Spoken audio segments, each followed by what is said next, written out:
The movie opens in 1962 at an eccentric American scientist, Dr. Calvin Weber's party in his home in Los Angeles.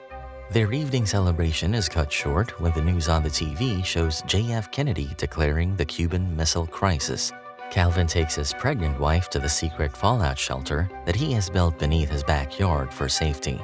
Meanwhile, a fighter plane flying over Los Angeles gets into trouble when one of its engines gives up, and the pilot has to eject before crashing it into the Pacific Ocean. But due to technical failure, it crashes on the Weber's house, eradicating it. Calvin mistakes the impact to be a nuclear war and activates the shelter's time locks for 35 years to save them from the radiation. The next day, the authorities come for an inspection and assume the couple is killed in the accident. Little do they know, the couple is thriving underneath the property with everything they could possibly need and has recently given birth to a baby boy named Adam. Adam is educated by his father up to his high standards, including the knowledge of various languages, boxing, and dance lessons imparted by his parents. He grows up idolizing his parents' love for each other and wishes to meet a girl someday. Adam's dad also gives him stock certificates they bought for him, but claims them to be worthless now as they believe everything on the land has been destroyed. Calvin also hands him his baseball card collection. It has already been 3 years since the crash, and on the Weber's property above ground opens a new malt shop called Mom's, where Melker works for his mom as a soda clerk. By the year 1991, the shop becomes a punk club named Purgatory, with a suburban neighborhood almost in decline into the inner city ghetto. In 1997, the shelter lock finally disables after 35 long years, which is a moment of exhilaration for Helen as she never liked living in the shelter. Calvin, who likes seclusion, asks his family to wait another night before going to the surface. Meanwhile, Melker is now an alcoholic living in the shop's remains. One day when he's venting out his frustration with a friend, suddenly the floor starts rumbling and a door opens in the middle of the floor. Calvin comes out cosplaying an Among Us imposter, which is too much for Melker to take, and he passes out. Calvin walks out on the streets and meets a cross-dresser who offers to be a man or a woman, whatever he prefers, for $200, but he refuses and accidentally enters an adult shop that scars him to the core. He rushes back and tells his family about mutants that can be both masculine and feminine simultaneously. He declares they will stay in the shelter, but Helen protests and it soon becomes an argument. A sudden sharp pain in Calvin's chest puts an end to the argument, and he's taken to his bedroom to get some rest.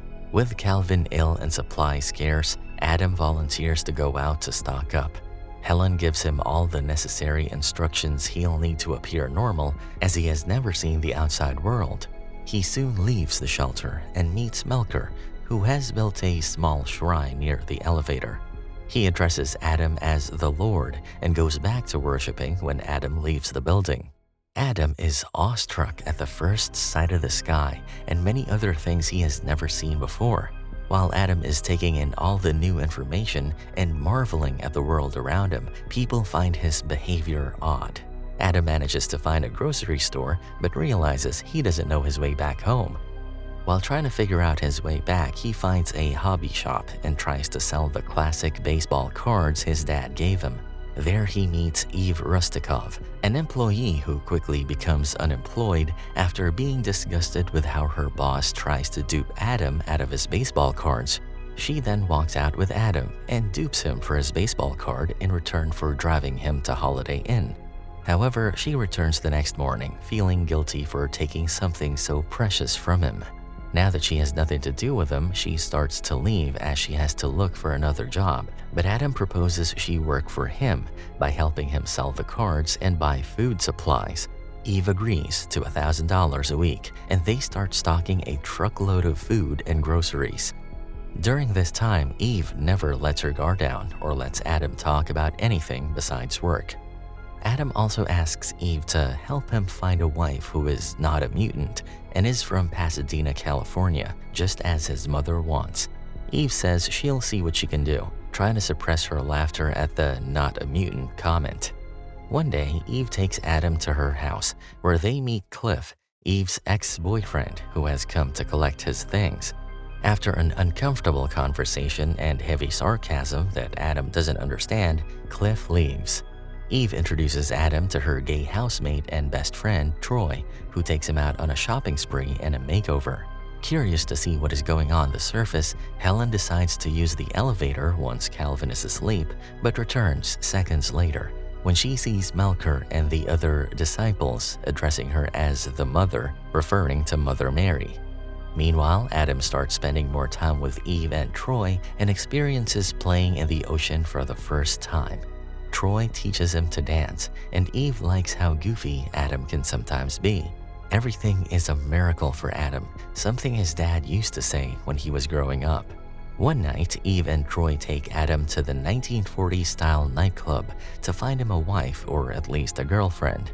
At the club, they run into Eve's arch nemesis, Sophie, who tries to flirt with Adam. Eve gets jealous seeing them get close and pulls Adam away. Adam ends up impressing two other women and even breaks into a dance with them.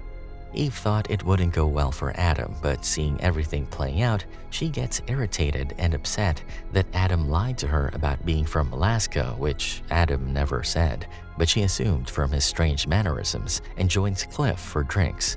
Adam tries to talk to Eve, but Cliff starts threatening Adam and punches him, but Adam blocks it and lands 3 punches using his boxing skills.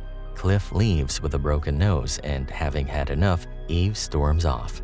When Troy reaches home, Eve is eager to know if Adam went back to his hotel, but Troy insinuates that she is in love with Adam, even though she denies it.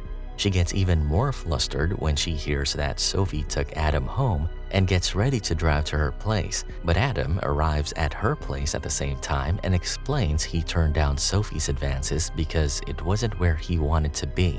And at that moment, he knows he wants to be with Eve.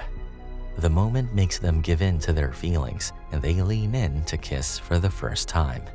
Adam then makes her sit back and tells her the truth about his past and his living arrangements in the shelter.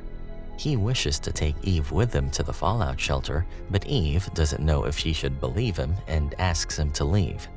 The following day, Adam is able to locate the pub, where Melker now preaches to a whole congregation.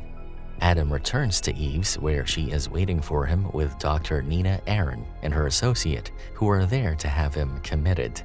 Initially reluctant, Adam agrees to accompany them, but as they escort him out, he runs away and the associate chases him. Eve and Troy run out to stop Nina from calling the police, and Eve admits she believes Adam and asserts that he just wants to go home. Adam passes them, hands Eve his hotel key, and asks her to pay his hotel bill before fleeing in his supply truck. He reaches the pub where Melker and his cult help Adam load the supplies into the shelter. In the meantime, Eve and Troy drive to the Hotel Inn, and while clearing out Adam's stuff from his room, they find the stocks that are now worth millions of dollars and the old toiletries that are not made anymore. They soon realize Adam was telling the truth all this time. Eve and Troy rush to find Adam and spot him outside the pub, where Eve runs to embrace and kiss him. He takes Eve down to the shelter to meet his parents, and they welcome her with open arms.